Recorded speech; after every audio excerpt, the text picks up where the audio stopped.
Bonjour, donc moi c'est Guillaume Basso, donc je travaille à Clairefontaine depuis une dizaine d'années, et puis en équipe de France depuis 2016 avec le docteur Le Gall. Et très clairement, et je pense que s'il y a des clients dans la salle, ils vont se reconnaître, quand on parle de pubalgie, je pense qu'au début, on sort d'école, on va dire que si on sait ce que c'est vraiment souvent lié à l'adducteur, et pour nous rien d'autre. Donc ce que j'aime bien, moi, d'habitude, c'est surtout parler d'un syndrome du carrefour pubien.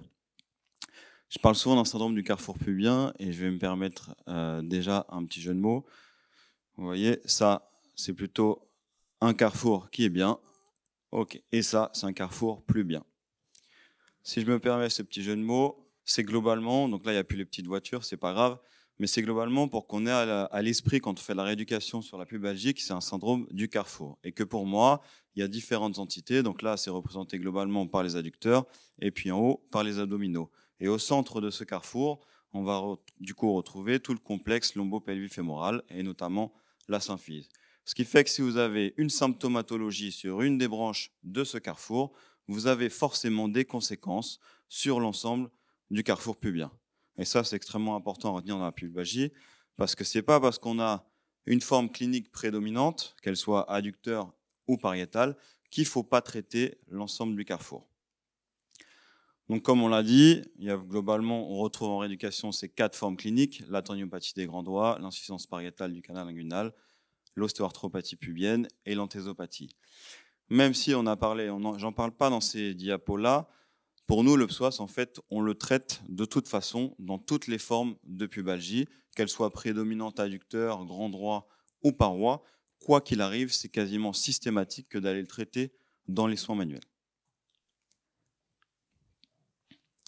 Sur la prise en charge de ces différentes formes, moi, je sais globalement avec l'expérience aujourd'hui que sur les anthésopathies adducteurs et grand droit, sur la rééducation, on peut avoir une influence assez importante.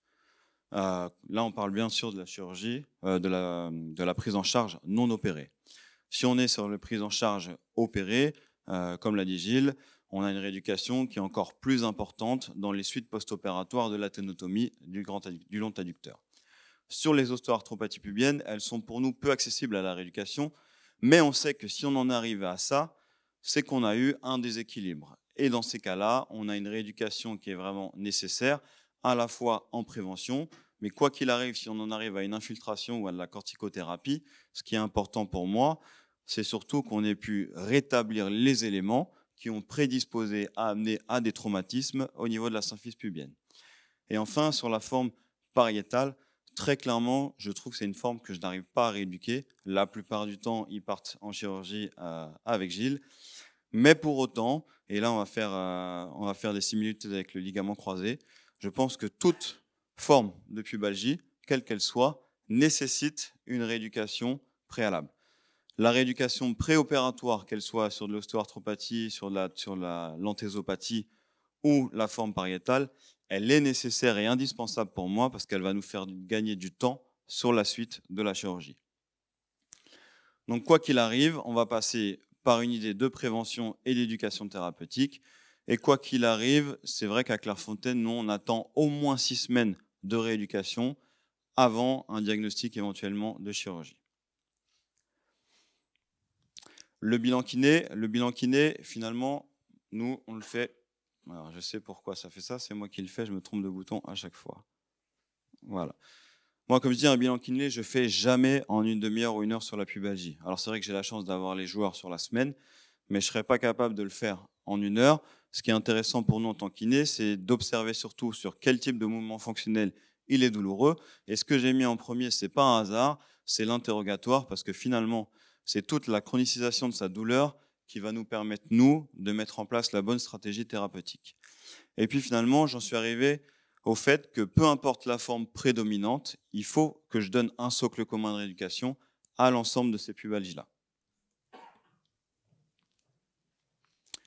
Donc, comme j'ai dit, la rééducation, toujours en première intention avant la chirurgie. On a un protocole de rééducation qui va être d'au moins 6 semaines avant un nouvel examen clinique médical.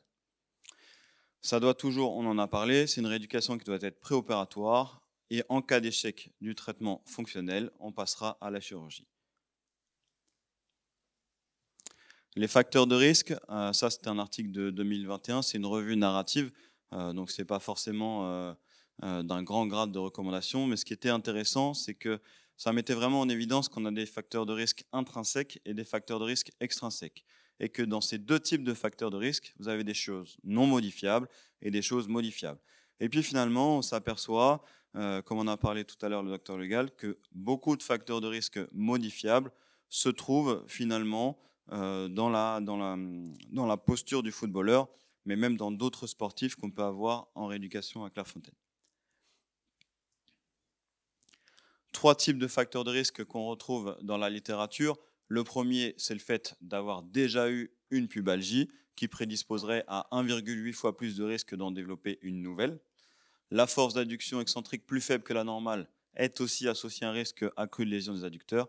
Et enfin, la morphologie de la hanche, même si globalement, alors c'est vrai que moi je ne l'ai pas dans mon expérience, on a toujours dit qu'un déficit de rotation interne de hanche était un facteur prédisposant. Aujourd'hui, dans la littérature, on s'aperçoit qu'il parle plus d'un déficit de rotation de hanche qui soit finalement externe ou interne. C'est vrai que globalement, la plupart des joueurs que je vois, c'est plutôt et surtout un déficit de rotation interne de hanche. Autre facteur de risque, c'est la baisse de force des adducteurs. Ça, c'est ce qu'on retrouve globalement dans la plupart des articles. Et ça, globalement, Grégory va en parler un peu plus en détail. Et encore un peu plus en détail, il nous parlera aussi de la charge d'entraînement qui n'est souvent pas adaptée. Et peut-être, je pense que l'intensité des matchs aujourd'hui, la fréquence des matchs, est certainement un des facteurs qui prédispose à la survenue de pubalgie. Dans mes grands principes de rééducation, c'est de faire une prise en charge qui soit la plus globale possible. Je sais que si j'ai pu louper des rééducations avant, c'est que j'étais certainement trop axé sur l'adducteur parce que je faisais ma revue de littérature. Et tout ce qu'on retrouve à chaque fois dans la littérature anglophone souvent, c'est long adductor groin pain. Donc on parle énormément de la baisse de force des adducteurs, mais sachez qu'un adducteur fort sans avoir une symphyse stable, ça ne sert à rien. On en parlera tout à l'heure aussi. Un transverse fort, s'il a un manque de synchronisation avec les adducteurs, ça ne sert à rien non plus. Et globalement, dans tout type de rééducation, c'est la même chose, parce qu'on a peut-être trop tendance à considérer un muscle comme ayant de la force, sans prendre en considération le fait qu'il doit travailler en synergie avec d'autres, ou simplement se synchroniser, avoir des temps d'activation ou d'autres choses comme ça, qui sont davantage nécessaires à la force. Ce qui peut me poser souci aussi des fois dans l'analyse de force des adducteurs, c'est que, et je m'en aperçois quand on fait leur bilan, c'est que si vous faites un bilan chez quelqu'un qui a des douleurs, notamment lors d'un squeeze test, on peut se demander réellement la question de savoir est-ce qu'il était déficitaire au niveau des adducteurs avant de développer une pubalgie? Est-ce qu'il est déficitaire aujourd'hui parce qu'il est douloureux? Et ça reste quand même très compliqué. Donc c'est pour ça que dans les screenings de pré-saison en club, je trouve que ce serait très intéressant de tester les adducteurs pour avoir des normes qui vont nous permettre derrière, en cas de survenue de pathologie, de pouvoir les comparer et de pouvoir donner d'autres indications par rapport à la stratégie de rééducation. Sur le travail analytique, moi ce que je considère, c'est que nous on va faire une prise en charge globale. Et pourtant, j'ai besoin que de façon médicale ou chirurgicale, il y ait un démembrement clinique qui soit le plus précis possible. Parce que, en gros, je vais considérer que, et je vais prendre un cas très précis, si vous avez une anthésopathie de l'adducteur, qu'elle soit chirurgicale ou médicale, je vais avoir une partie de mon travail qui va se concentrer sur cet adducteur. C'est ce que j'appelle, grosso modo, le travail analytique par pièce. C'est comme si on avait une pièce du puzzle qui était l'adducteur, mais moi, mon objectif final, c'est de réintégrer cette pièce à l'ensemble du carrefour pubien et de reconstituer toute la synergie et la synchronisation du carrefour pubien.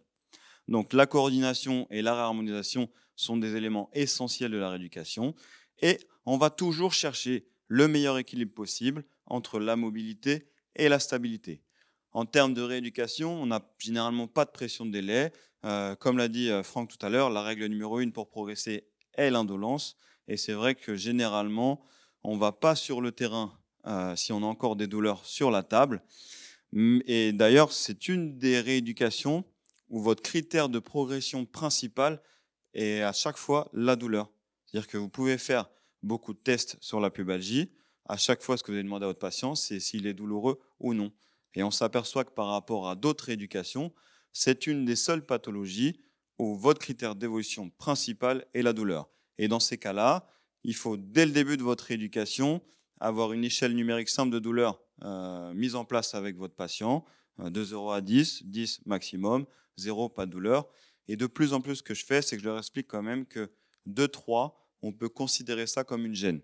Parce que vous avez certains joueurs qui vont attendre d'être à 0, et je peux vous garantir que cela, on ne les emmène jamais sur le terrain si on les a mal informés de ce qu'on attendait. Dans les grands principes, la rééducation, elle ne peut pas être linéaire. On doit s'adapter en permanence à la charge de travail. Simplement aussi parce qu'un joueur, il va se souvent rappeler que dans les prémices de sa pubalgie, il a pu jouer le match samedi soir, dimanche matin, il n'a pas pu se lever de son lit, lundi, il a pu aller à l'entraînement. Et puis après, il va continuer son entraînement la semaine. Et puis petit à petit, il joue le samedi soir, dimanche, il ne se lève pas, lundi, il ne se lève pas, mardi, il peut aller à l'entraînement. Franck en parlera mieux de moi. On voit beaucoup de joueurs, que ce soit dans le championnat français ou autre, qui font même plus d'entraînement la semaine et finissent par jouer que le match. Donc il faut bien lui expliquer dès le début qu'on doit s'adapter en permanence à la charge de travail en rééducation. Et cette adaptation, cette quantité de charge, vous ne la connaissez pas. Elle est différente en fonction de chaque joueur. Donc il va vraiment avoir une adaptation individuelle. L'analyse gestuelle permanente et la recherche de l'équilibre entre la mobilité et la stabilité, c'est un grand principe, on en a déjà parlé. Et un principe qu'on développera tout à l'heure, c'est la notion de point fixe et de core stability. Autonomiser le patient, ça aussi, c'est un principe fondamental. Comme on l'a dit tout à l'heure, un des premiers facteurs de risque de la pubalgie, c'est d'en avoir déjà une dans le passé. Et on s'aperçoit que si on ne les autonomise pas, qu'on ne leur fait pas d'éducation thérapeutique avec mise en place d'une routine de prévention, c'est la plupart du temps des joueurs que vous allez revoir dans quelques mois. Le core stability, qu'est-ce qu'on entend par là? C'est deux notions qui ont déjà été décrites par Kapandji il y a bien longtemps. Et ce qu'on entend par là, c'est de rééquilibrer le bassin, de trouver la bonne dose entre mobilité et stabilité. Ça veut dire qu'en kiné, on va déjà devoir chercher les zones de déficit, des zones de blocage. Donc globalement, moi, dans mon idée, c'est d'abord libérer ces zones-là. Une fois que je les ai libérées, on mobilise, c'est-à-dire qu'on mobilise nous, mais on met aussi en place des routines de mobilité individuelle pour chaque joueur. Et puis une fois que vous avez mobilisé, vous avez de la mobilité, il faut la stabiliser, sinon vous avez trop de mobilité. Et une fois qu'on a stabilisé la mobilité, on va pouvoir passer à ce qu'on appelle chez nous la dissociation des hémibassins. Ça, c'est un point extrêmement important aussi chez le footballeur, puisqu'on est sur un sport asymétrique, avec une jambe d'appui qui demande à être stable et une jambe de frappe ou de passe qui, elle, pour le coup, demande à être mobile. La jambe de frappe ou de passe qui doit être mobile, pour qu'elle soit efficace, il faut qu'elle ait une insertion, donc notamment pour les adducteurs, une insertion au niveau de la symphyse qui soit la plus stable possible. Donc cette dissociation, élément essentiel. Le verrouillage pubien, j'en définis deux. Le verrouillage sous-pubien par la contraction isométrique des adducteurs ou le verrouillage sus-pubien par le travail du transverse. On va le voir un petit peu plus loin aussi. La contraction synergique du transverse et des chaînes musculaires, elle est extrêmement importante dans la rééducation. L'apprentissage de la contraction du périnée et du plancher de caisson.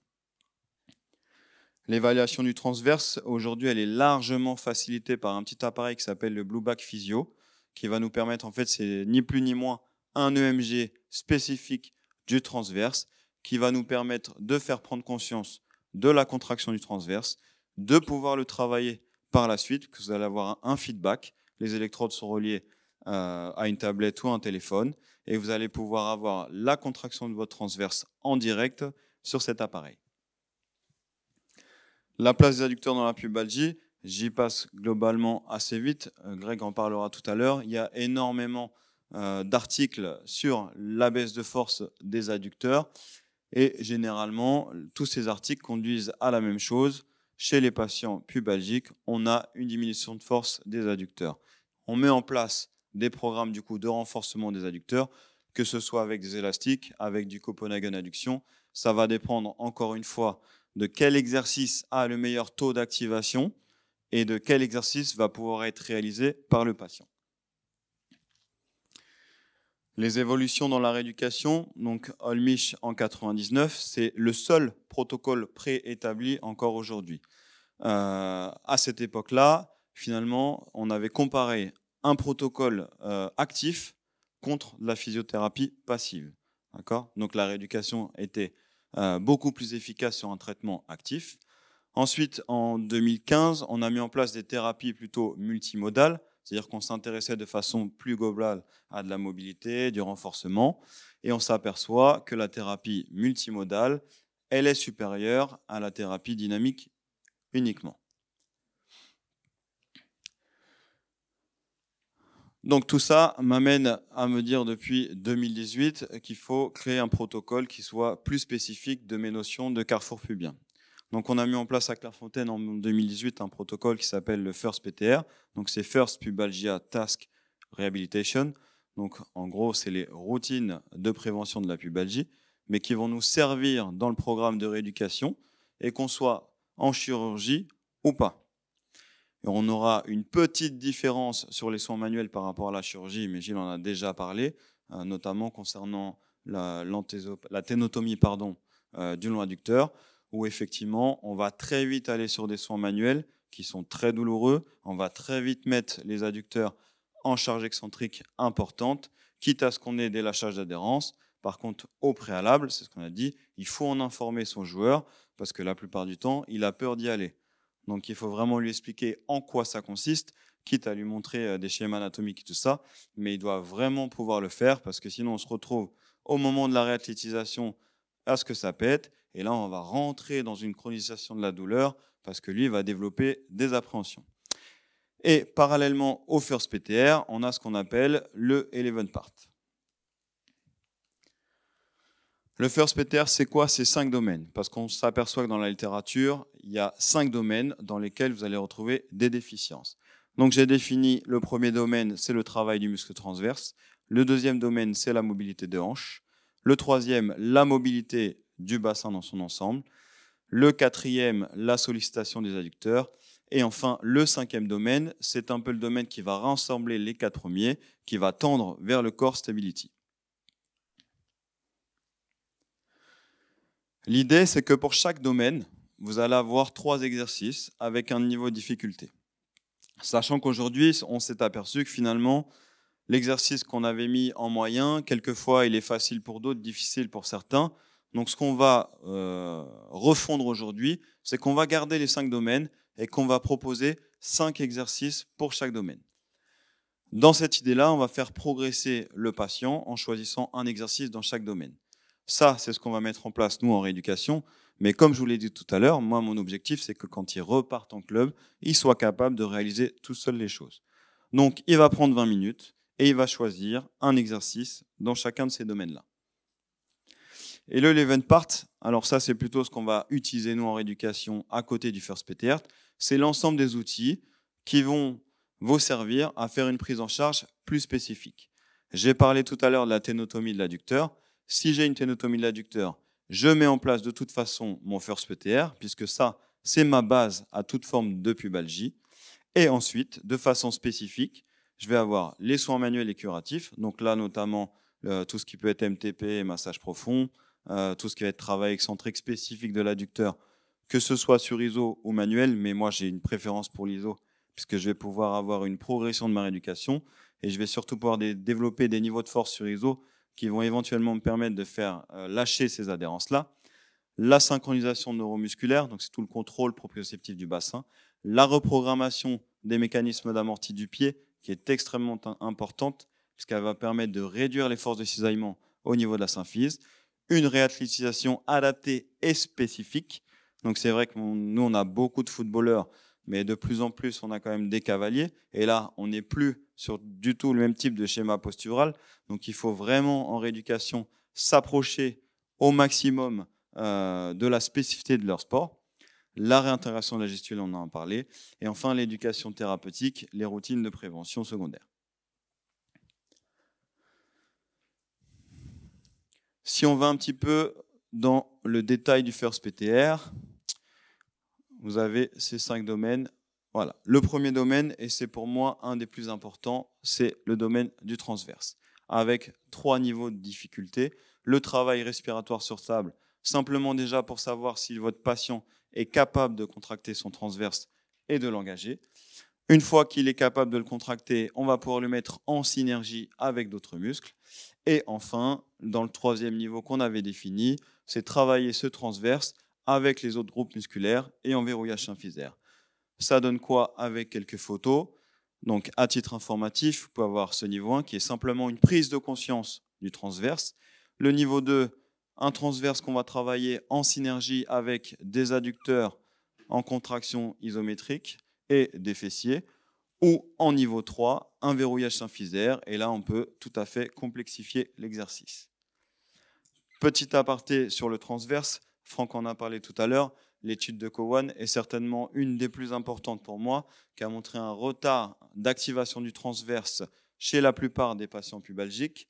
Et c'est vrai que jusqu'à présent, sans le Blue Back Physio, on avait peu d'éléments qui nous permettaient d'identifier une bonne activation ou pas du transverse. Transverse plus oblique interne, stabilisateur dynamique du bassin, réduction des cisaillements du symphyse.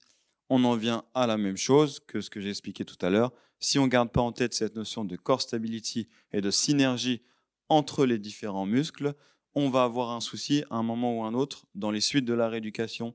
Donc ayez toujours à l'esprit d'avoir une vision vraiment globale du carrefour pubien.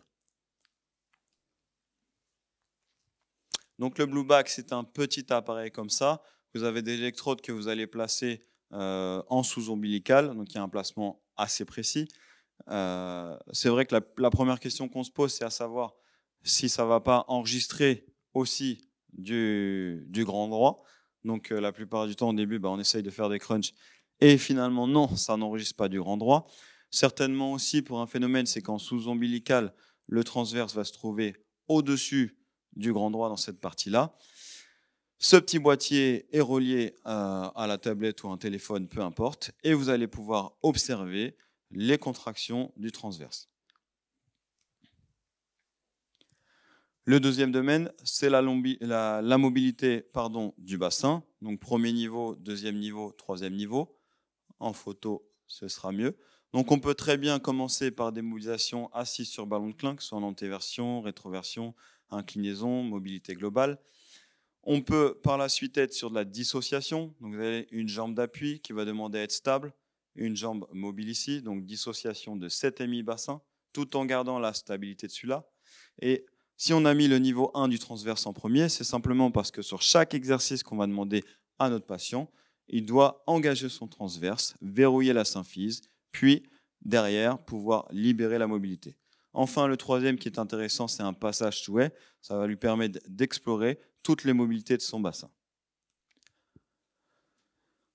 Le troisième domaine, on a souvent des restrictions de mobilité sur les bilans au niveau kiné. Il va falloir rétablir sur des mobilités. D'ailleurs, la plupart du temps, quand on a des footballeurs en soins, ce qu'ils vous demandent, même en préparation de match, préparation d'entraînement, c'est de la mobilité de hanche. Donc soit vous avez un kiné et vous pouvez lui faire, soit on met en place des exercices. Niveau 1, alors pardon, je me suis trompé de bouton encore. Tac. Niveau 1, on peut proposer de la mobilité autonome avec ballon. Évidemment, quand je propose de la mobilité comme ça, c'est que moi, à côté, en rééducation, j'ai libéré au niveau articulaire les mobilités, j'ai libéré les tensions, et que lui, de façon autonome, il est capable de réaliser ses mobilités sur le ballon. En niveau 2, on peut utiliser une mobilisation type Toronto. Donc vous avez pareil, la même idée, une jambe d'appui qui doit être stable, une jambe qui doit être mobile. Et enfin, en niveau 3, un exercice que j'affectionne particulièrement, c'est tout simplement un passage de haie avec la même idée. On engage le transverse, on donne de la mobilité à la jambe contralatérale, on stabilise de l'autre côté. Le niveau 4, la sollicitation des adducteurs. On peut très bien commencer par des sollicitations simples, même si moi aujourd'hui je suis certain que celle-là, sans engagement du transverse, peut être douloureuse chez un patient pubalgique. Vous engagez le transverse, vous verrouillez la symphyse, contraction isométrique des adducteurs, je suis certain de réduire les douleurs. Cet exercice qui est intéressant, c'est qu'on va pouvoir moduler l'intensité de contraction par rapport au ballon, mais quoi qu'il arrive, je ne fais jamais faire cet exercice sans avoir un engagement du transverse. En niveau 2, on peut proposer un travail excentrique pur. Alors quand je dis pur, c'est parce que je ne suis pas du tout en faveur d'un travail type serpillière ou flow-in, comme on peut le voir. Tout simplement parce que quand vous êtes sur un flow-in, donc pour ceux qui ne connaissent pas un flow-in, c'est un tapis sur lequel on est censé glisser. Sauf que si vous mettez le pied sur le tapis, vous ne glissez pas. C'est-à-dire que vous êtes obligé de mettre une abduction pour avoir un contrôle des adducteurs. Donc, utilisez plutôt, là, ça c'est un rameur qu'on avait à Clairefontaine. Je l'ai découpé, il n'y a plus la partie pour ramer. On a ressoudé un pied dessus. Et là, je peux vous garantir que dès que vous allez mettre soit le genou, soit le pied sur le rameur, vous allez largement glisser. Et là, vous êtes dans un vrai contrôle de travail excentrique. Ou alors, on peut éventuellement utiliser un tapis. Et il faut des niveaux de force plus importants pour pouvoir utiliser ça. Enfin, le troisième qu'on peut utiliser, c'est le Copenhagen adduction. Je sais que Greg va en parler un petit peu plus tout à l'heure. Le cinquième domaine, on est dans le verrouillage symphysaire. Le verrouillage symphysaire, c'est ce qu'on va appeler la proprioception. C'est remettre pour moi le carrefour pubien au centre des sollicitations des membres supérieurs et des membres inférieurs. Un des premiers niveaux qui peut être proposé, c'est un travail proprioceptif. Le patient est sur 2 galettes, une au niveau des pieds, une entre les omoplates. Soit, dans un premier temps, il va aller solliciter avec des inclinaisons. Donc, il va solliciter déjà ses obliques. Pareil, on est toujours sur l'engagement du transverse. On peut avoir un niveau 2 avec un pot Toronto et une sollicitation, déstabilisation par le membre supérieur. Et enfin, en niveau 3, on peut être sur un Swiss ball, maintien statique. On peut très bien travailler avec un ballon, un élastique ou autre chose. Ce qui est intéressant ici, et c'est ce qu'on a mis en tout cas en place chez le cavalier, vous avez une sollicitation isométrique des adducteurs qui va créer un verrouillage au niveau de la symphyse, une sollicitation du membre supérieur, des chaînes croisées. Enfin, après, vous pouvez faire tout ce que vous voulez, vous pouvez vous amuser, mais surtout se rapprocher le plus possible du geste spécifique de votre sportif. Donc, comme j'ai dit, le First PTR, c'est le socle commun de rééducation à l'ensemble des pubalgies, peu importe la forme clinique prédominante. Parallèlement à l'apprentissage du First PTR, vous mettez en place les 11 outils spécifiques et qui vont vous permettre du coup d'adapter votre éducation à la forme clinique qui est la plus symptomatologique. Ce qui fait que pour un patient atteint d'une pubalgie, en rééducation, mon protocole, c'est je commence mon 11 part, c'est-à-dire que les soins spécifiques à ma lésion, le First PTR, phase d'apprentissage qui est indispensable, la phase de guidage, la phase de routine et enfin la phase d'autonomie. Et si on rentre un petit peu plus dans le détail des 11 outils, tac, on va retrouver du coup les 5 premiers niveaux qui vont correspondre au First PTR. Niveau 6, niveau 7, niveau 8, niveau 9, niveau 10, qu'on va développer un petit peu plus ici. Niveau 6, si on parle d'une anthésopathie adducteur, les soins curatifs et manuels que je peux apporter, ça va être évidemment la thérapie manuelle pour essayer de libérer et mobiliser les techniques d'inhibition neuromusculaire. Sur les anthèses adducteurs, les ondes de choc. Les ondes de choc, il nous arrive d'en faire aussi sur les tonotomies d'adducteurs quand on n'a pas pris en charge assez précocement, que la fibrose est déjà là. Et dans ces cas-là, on a de très bons résultats avec les ondes de choc focales. Les ondes de choc focales, ce qui est très intéressant, c'est que vous pouvez vous approcher au plus près de la symphyse sans provoquer de douleur trop importante. Vous mettez au défi d'aller avec des radiales près de l'anthèse, c'est quasi impossible sans avoir de grosses douleurs. Donc pas mal de techniques qu'on peut utiliser, les traitements locaux, les étirements, etc. Si on a de la paroi, Gilles en a parlé tout à l'heure, il nous arrivait d'avoir des joueurs qui avaient effectivement des fibroses en post-chirurgie. C'est des choses en plus qui apparaissent quand même assez tardivement par rapport à la ténotomie adducteur. Et c'est des patients qui finalement ont des douleurs un petit peu de type brûlure et puis des douleurs qui des fois irradient vers le périnée. Et dans ces cas-là, pareil, on va sur l'onde de choc, on va sur du laser CO2 ou des choses comme ça. Le 7e élément, c'est la synchronisation neuromusculaire. C'est tout ce qui va correspondre au verrouillage suspubien et sous-pubien. Et c'est beaucoup. Le verrouillage suspubien, c'est quand vous avez une contraction isométrique des abdominaux avec un engagement du transverse. Si on repense à l'exercice que j'ai proposé tout à l'heure sur le rameur, vous avez votre patient qui va glisser sur le rameur. Vous faites faire cet exercice-là à un patient douloureux, il glisse, il est douloureux. Vous faites la même chose et vous lui demandez, tu vas maintenant contracter ton transverse, tu l'engages. Donc en gros, dans ma philosophie, on va verrouiller la symphyse par le biais du transverse et tu fais la même chose. Je peux vous assurer que vous aurez une réduction de la douleur. On a la même chose, et là, c'est surtout par rapport à une prise en charge d'un cavalier que j'ai eu qu'on a pu définir ça. Si vous avez une contraction isométrique des adducteurs qui va vous permettre de verrouiller la symphyse par le bas, vous allez pouvoir solliciter sa paroi abdominale. Et un des éléments qui est intéressant là-dessus, c'est comme l'a dit Dr Reboul tout à l'heure, quand vous faites un examen clinique de la paroi abdominale par le biais d'un crunch croisé ou de choses comme ça, vous faites l'exercice sans sollicitation isométrique des adducteurs, il est douloureux. Vous mettez en place une sollicitation isométrique des adducteurs avec un verrouillage du cou de la symphyse par le biais des adducteurs, vous allez nettement réduire vos douleurs. La reprogrammation des mécanismes d'amorti du pied, c'est essentiel dans la pubalgie, mais aujourd'hui on s'aperçoit que c'est essentiel dans la plupart des pathologies, et notamment au niveau du ligament croisé aussi. La réathlétisation adaptée et individuelle. Tout ce qui va être intéressant ici, c'est la prise de vidéo, le biofeedback. Aujourd'hui, dans les pubalgies, on observe beaucoup de changements de direction. On va prendre en vidéo, analyser l'inclinaison du tronc, analyser le centre de masse, s'il est plus en avant, plus en arrière. Tout ça, c'est intéressant, mais ça n'aura de sens pour moi que si on a bien mené le socle commun d'abord. Et je pense que c'est une des erreurs peut-être qu'on faisait avant, c'est que finalement l'indolence dans la rééducation de la pubalgie, on peut l'avoir assez rapidement, on va repartir assez rapidement sur le terrain, et puis quelques mois après, on va de nouveau avoir des douleurs. Je pense simplement que c'est parce que le socle de base n'est pas assez solide, nos fondations ne sont pas assez solides, et à un moment, on va avoir apparition de nouvelles douleurs. La réintégration du geste spécifique, on en a parlé. Donc, je ne vais pas m'étendre sur celle-là. Tac. Le 11e élément, c'est simplement que nous, on veut absolument autonomiser notre patient. C'est essentiel. Donc, ça passe par la mise en place d'une routine d'échauffement. C'est de la prévention secondaire et c'est une éducation thérapeutique pour le mener vers l'autonomie. Ça, c'est pour résumer tout ce qu'on vient de dire. Et une petite phrase que j'affectionne particulièrement. Il n'y a que dans le dictionnaire que le mot réussite vient avant travail. Parce que quand vous prenez en charge une pubalgie, ça nécessite énormément de travail avant d'avoir de la réussite au niveau de la rééducation. Voilà. Merci à vous.